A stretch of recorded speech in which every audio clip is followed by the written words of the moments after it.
Are you in a position where you are considering life's options? Maybe you're sitting at work on break or even hiding in the bathroom, just contemplating life for a little bit and telling yourself you can't do this forever.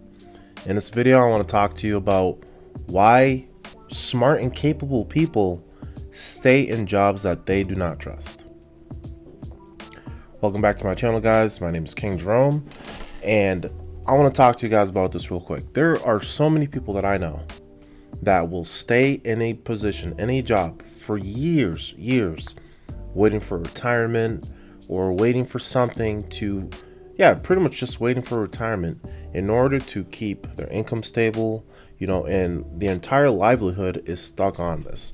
So one of the first things I want to address with that is, a lot of you are very hardworking. You guys are reliable, right? And you guys believe, and most of the time you guys are correct, that your company, they value you. They value what you bring to them, the dedication, how much you work hard, even the people you bring up around you. You're probably one of those people that a lot of people look up to you at work, but you go home at night and just knowing that, what if I could be doing something better? What if I could be doing something that I'd rather do on my own terms? Maybe I don't got to get up at the crack of dawn every day because I have to. It'd be different if you get up at the crack of dawn because you want to. You know what I mean? So one of the first things that I like to usually bring up is how loyalty and performance. This is it's a big belief a lot of people have, and I've had it. That loyalty and performance, they create long-term security, right? But that's not necessarily the thing, because as you guys know, businesses, their main thing is survival. They appreciate loyal employees that are going to put the company's vision and mission at the top, right? Because if you're growing your own company, you want employees like that take, because your business is literally your baby. And that's how you got to think about these business owners as well, with these companies that you work at. It's easy to assume that, oh, I'm just a number, they don't really care, or they can afford, to lose this and that and stuff like that. You may not necessarily know that, but at the same time, it's something that you guys even understand. Anything you ever pursue, whether it's education, whether it's a new goal, nobody's going to care about it as much as you. And it's going to be even the same thing when it comes to, creating something for yourself. No one is going to have as much dedication or will for it to succeed more than you, maybe your spouse, maybe your kids, close family members. But outside of that, most people, because they do not see it as something of their own, they're not going to appreciate it as much as you do.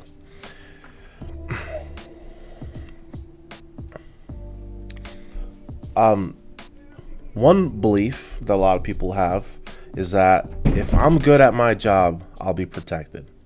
Now, I want you to think about even the last couple of years, how that has actually turned out to be, right? How since COVID time up to now, how many layoffs have happened? How many companies have to go into bankruptcy?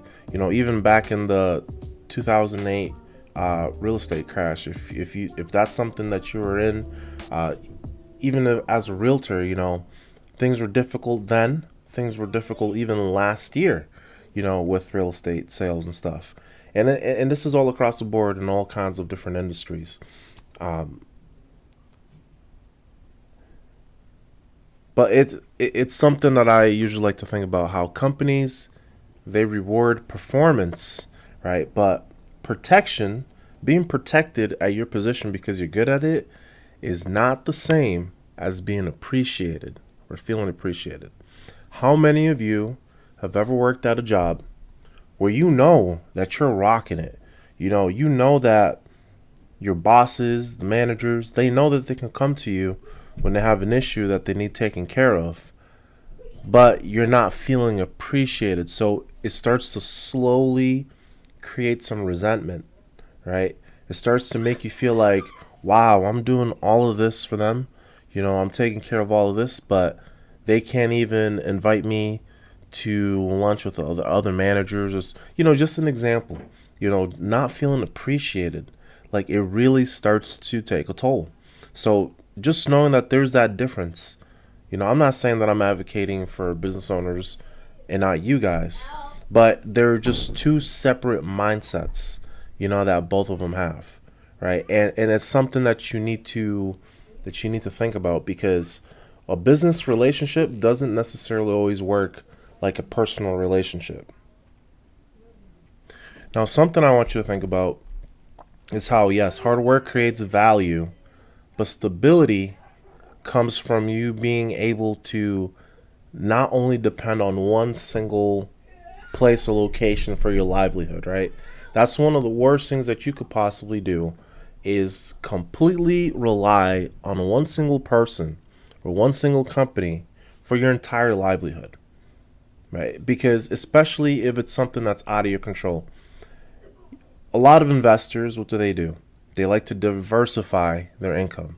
There's plenty of books out there saying, and I think even most people know nowadays, oh, you want 7 different sources of income in order to be successful, or something along the lines of that. But it's not necessarily have to be 7 sources of income, right? Because what you want to do, you want to slowly start building, right? Because you have skills that you have learned through your jobs in the past, through your careers, through education. There are many skills that that you're very good at, that you can teach somebody else that's maybe a step or two behind you, and get paid for something like that. You have a wealth of knowledge that I've noticed even for myself before starting my own entrepreneurship journey, that it's almost like it's suppressed, right? Because you're at work and all you think about is performing the duties and the functions of that position, but not necessarily everything that you have learned and how to do. You probably even have hobbies that are that someone is willing to pay you for. You may be good at woodworking. You may be great at doing makeup. You might be a really good into doing analyzing crime documentaries.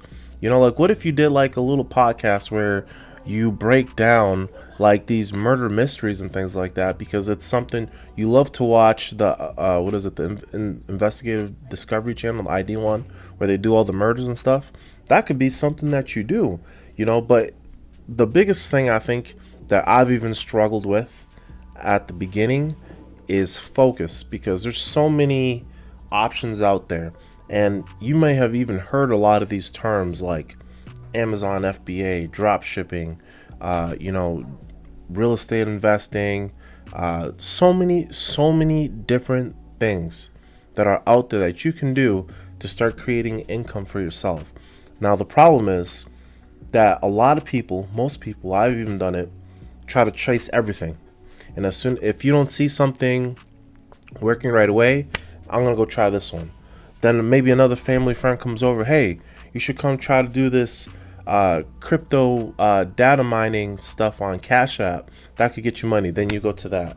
Then maybe someone else tells you, oh, you should open up this Etsy shop with me and start selling all these other things. Then you go over there, right?